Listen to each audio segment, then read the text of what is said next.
Well, it feels like 29 fan bases around Major League Baseball hate the Los Angeles Dodgers, and Giants fans are saying, "What took you so long?" Welcome into another edition of the Kerry Crowley Show, talking all things Giants baseball, our last episode ahead of the Christmas holiday. And what I wanted to do tonight, an honest assessment of the Giants offseason to date and what the Giants must do after the Christmas holiday to re-engage this fan base, give their fans some hope, and really upgrade this roster headed into the 2024 season. I want to look at the Giants offseason through a few different perspectives. One, the fact that what the Dodgers have done has been an absolute nightmare for the San Francisco Giants. Another, look at the Giants offseason to date and what they can still accomplish while kind of taking the Dodgers out of the equation. That's impossible to do so, but you have to look at this as a race for a 2024 playoff spot, and the Giants can still very much achieve that goal if a few other things go right for them this offseason. I also want to provide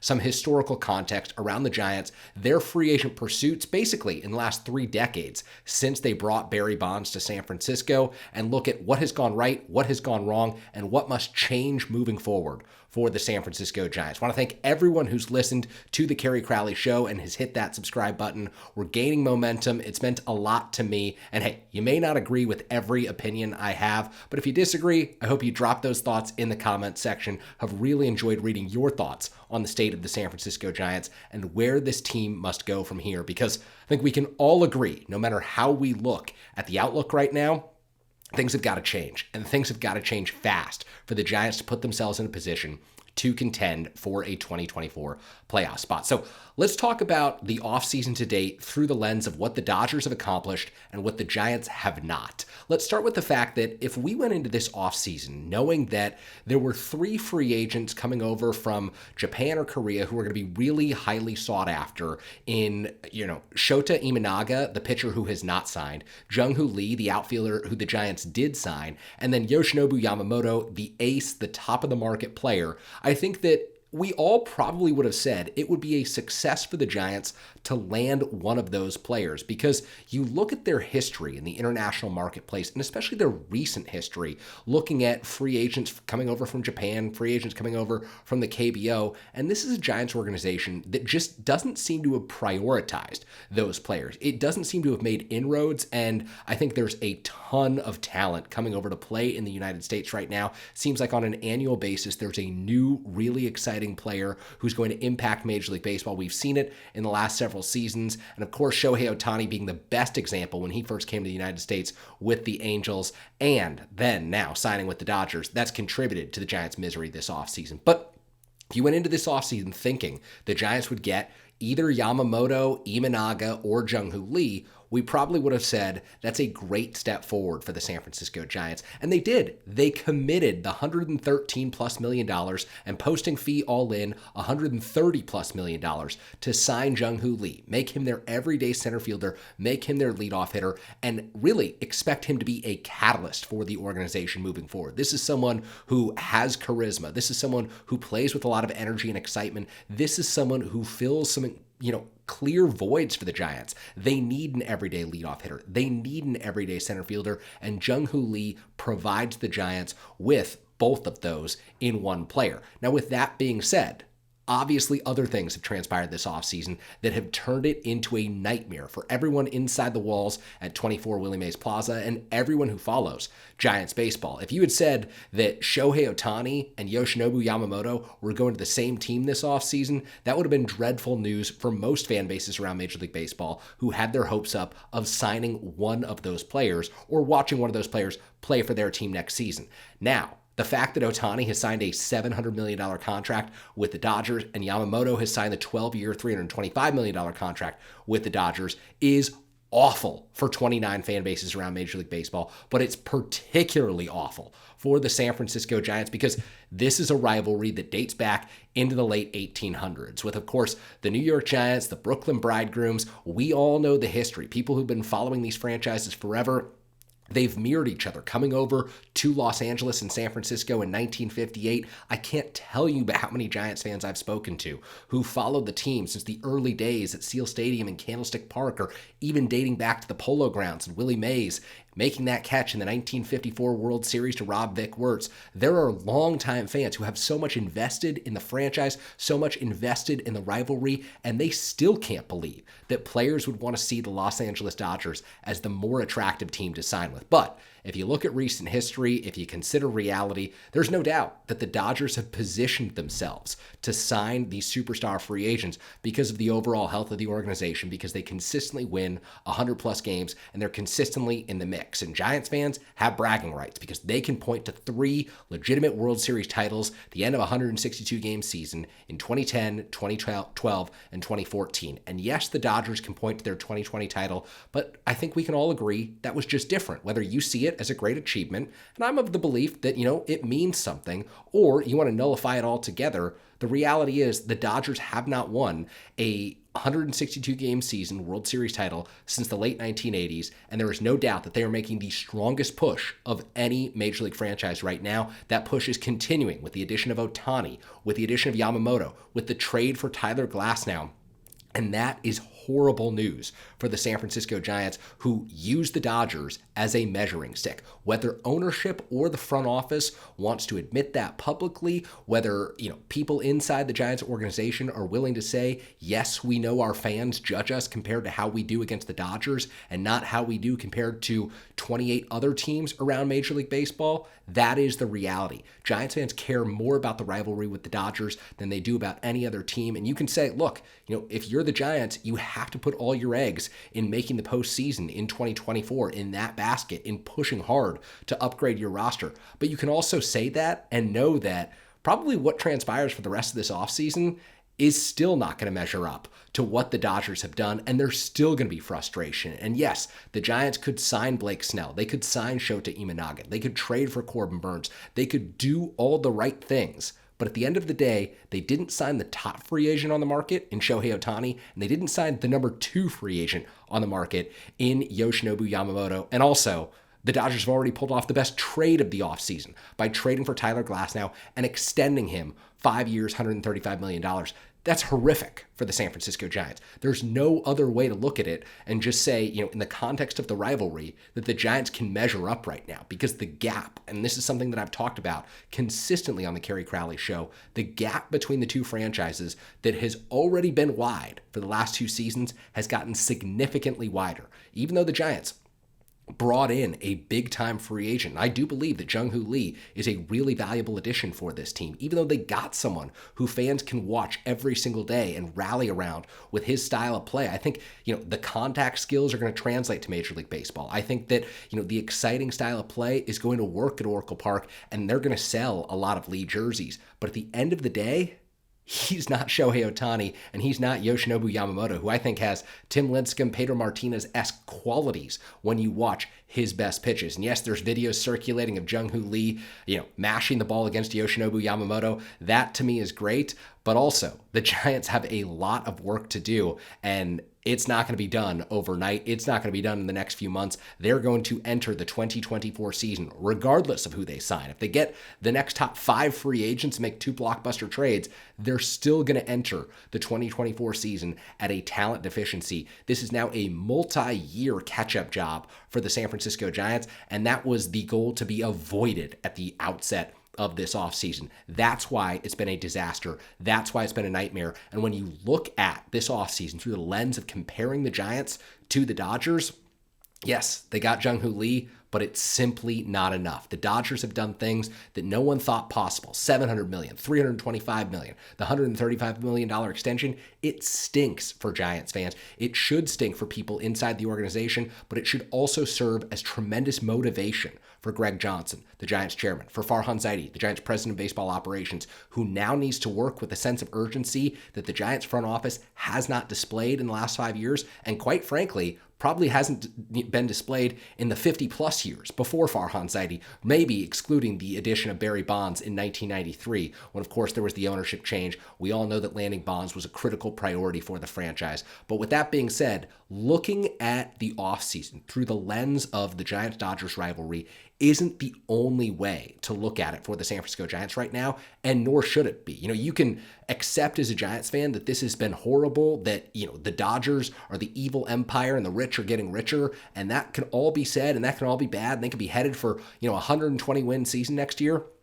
But if you're a Giants fan, you know that this organization can still make moves this offseason to position the Giants to make the postseason, and at the very least, to field a far more compelling and far more competitive club entering 2024. So you need to be looking at this, whether you're a fan or a member of the front office, someone who's invested in this organization, you need to be looking at this as, look, the Giants have an opportunity to upgrade their roster, make the postseason, and position themselves to be one of the 4 or 5 best teams in the National League. Here's how that gets done. Because you're not catching the number 1, and you're probably not catching, in my opinion, the number 2 in the Atlanta Braves. But with the free agents available, with the trade opportunities available to the San Francisco Giants, they can very much be in the mix for a 3 or a 4, a 5 or a 6, whatever it needs to be a playoff team. The Giants need to understand that there are still objectives that they need to hit this offseason. And to me, I've heard from a lot of people in the comment sections on YouTube who are not excited about the idea of signing Blake Snell, the 2-time Cy Young Award winner. Look, you miss on Yamamoto. That's frustrating, but I think that you do need to go out and you need to take the chance on Blake Snell. And yeah, he might be 31 years old, and the back end of that contract may look bad, but you know what? If you want to beat the Dodgers, if you want to give yourself a chance to make the postseason, if you want to give yourself a chance to win a postseason series, the best way to do that is through pitching right now. The Giants need to double down on having their ace Logan Webb atop that rotation and bring in another ace caliber guy who can win you that second playoff game. And then after that, they really should be bringing in a third strong starter this offseason, whether that's Shota Imanaga, and I absolutely think the Giants should make him a priority to make inroads in Japan. It's not just about signing Imanaga and making your big league roster better. It's about competing with the Dodgers in the international market. It's about making sure that everyone who's growing up in Japan right now isn't solely watching the Los Angeles Dodgers, that Imanaga, who gave a great performance in the World Baseball Classic, that he makes people Giants fans, and that he gives the Giants, a little slice of a Japanese market that loves baseball, is producing impressive baseball talent, has tremendous, legacy in the sport,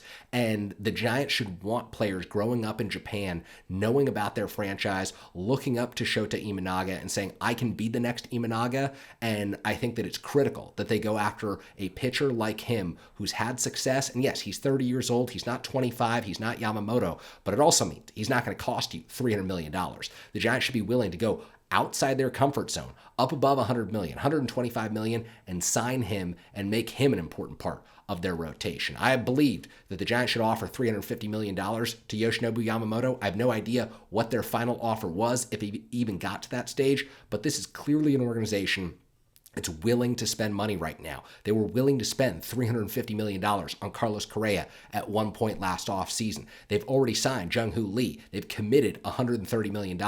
That, to me, leaves you a couple $100 million to play with. And if the Giants are serious about contending in the National League and serious about trying to close the gap with the Dodgers, they will spend that money. It will go to Snell. It will go to Imanaga, and they will make a difference. Because outside of the Dodgers, if you have a rotation that's stacked with 3 great pitchers or 2 great pitchers and an up-and-coming arm in Kyle Harrison, and you add, value defensively into your lineup with a Bellinger or a Chapman or both, then you're talking about a team that, if prospects develop and your farm system produces, and these rookies who made their debuts in 2023 take the next step forward in 2024, then you're talking about a team who can make the postseason and potentially do some damage, which is what every Giants fan should want this franchise to be doing, and quite frankly, what the expectation should be inside the walls of Willie Mays Plaza.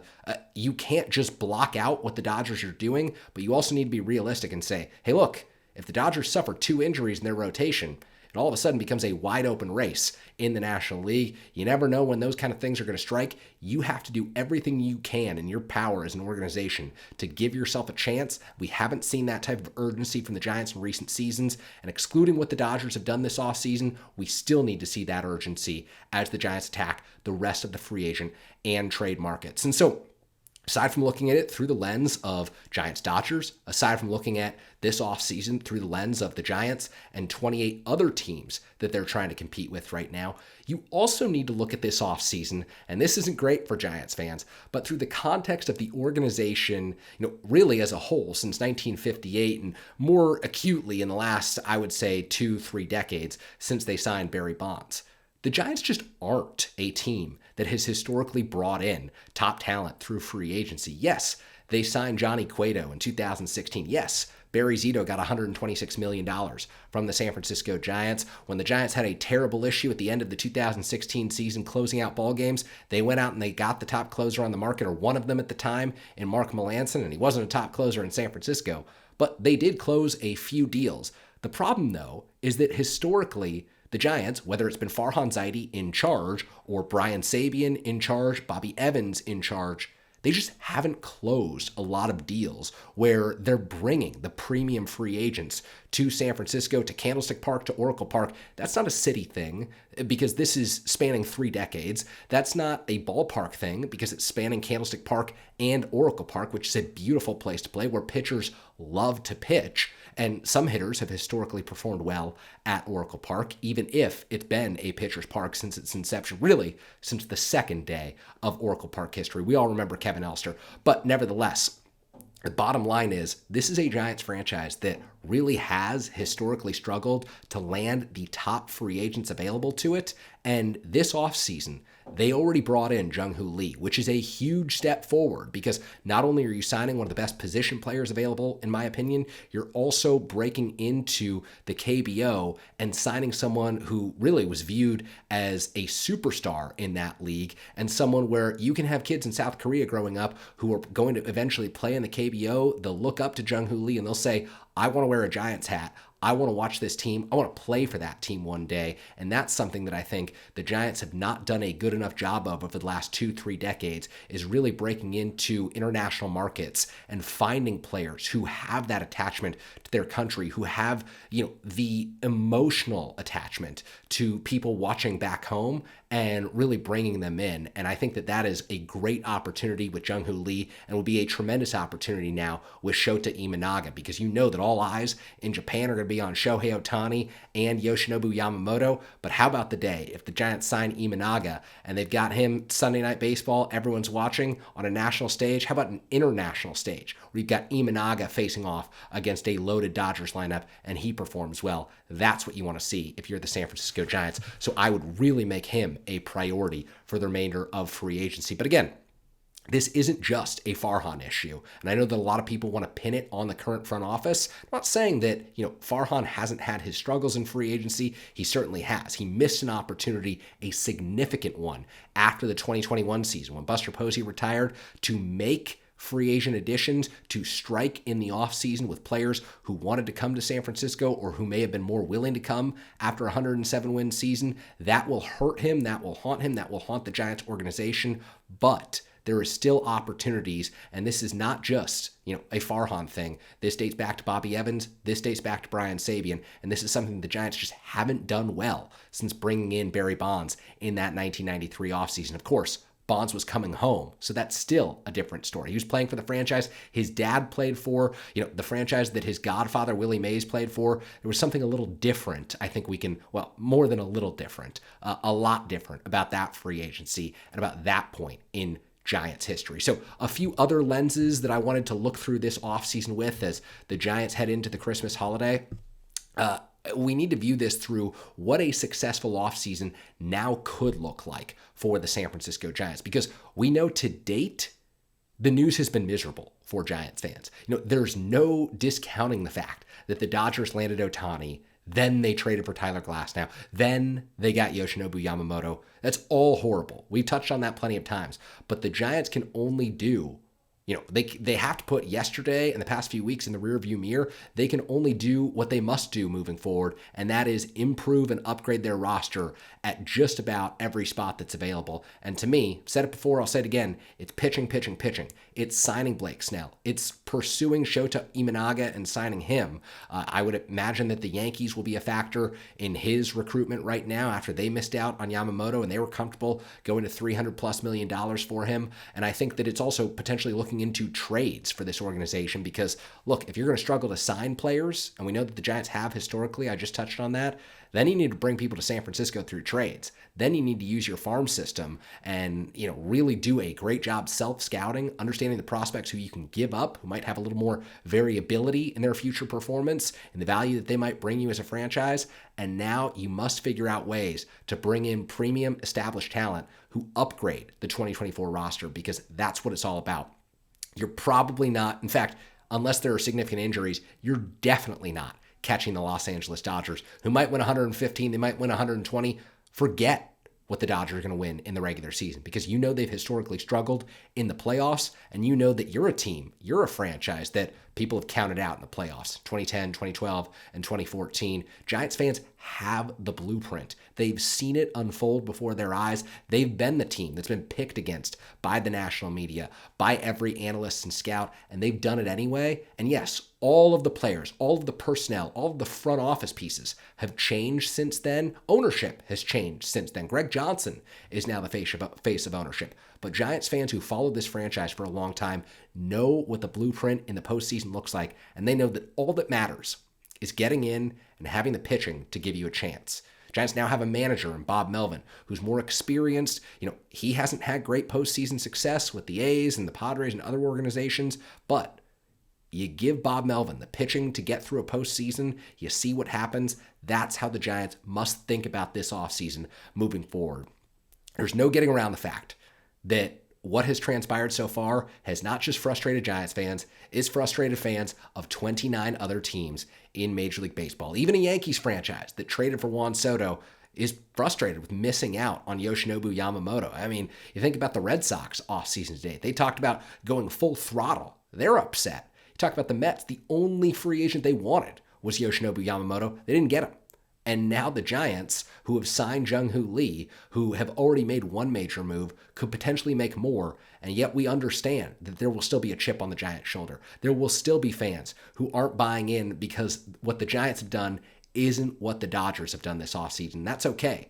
The front office needs to block out the noise and do its best to sign a Blake Snell, to trade for a Corbin Burns or a Framber Valdez or a Shane Bieber, to bring in a Shota Imanaga, to upgrade the defense, to make some gambles. Because the bottom line is this: the ownership will stay, but the front office led by Farhan Zaidi, who has a contract through 2026, if he does not act with a sense of urgency and the Giants don't make the necessary changes to their roster, Farhan's not going to be here. He knows that. And so he has to work aggressively and take gambles to upgrade this team. And the Giants are at a point 5 years into Farhan Zaidi's era in San Francisco where, look, the moves that they make could be long-term. They could give out a 7-8 year deal to Blake Snell. They could give out a 7-year deal, 8-year deal to Cody Bellinger, 5 or 6 years to Matt Chapman. And you make those deals with the hope that things get better, because if they don't, you're going to lose your job anyway. You're not going to be around anyway to see what the Giants look like in 2029 and 2030. So you act with urgency. You feel the outside pressure from the fan base. You give Giants fans a reason to watch this team. You give Giants fans hope that this team can contend in 2024. That's the playbook moving forward. And as we head into the Christmas holiday, I want to thank everyone who has subscribed to the Kerry Crowley Show so far. I've had so much fun doing these shows here on YouTube. Anyone who's listened, it has been awesome to interact with you, to see your comments. Really appreciate the insightful comments, the nuanced opinions, and everything that we built on this platform so far. It's been a ton of fun. I've obviously ramped up the episodes in December. I'll be back on Tuesday with more. And I can't wait to continue talking Giants baseball throughout the offseason, because we all know there's pressure. Now we'll see what happens if the Giants can rise to the occasion and meet their fans where they are, which is a frustrated fan base, in many ways an angry and a disappointed fan base, and a fan base that needs hope, and the Giants must provide it. Thanks for watching.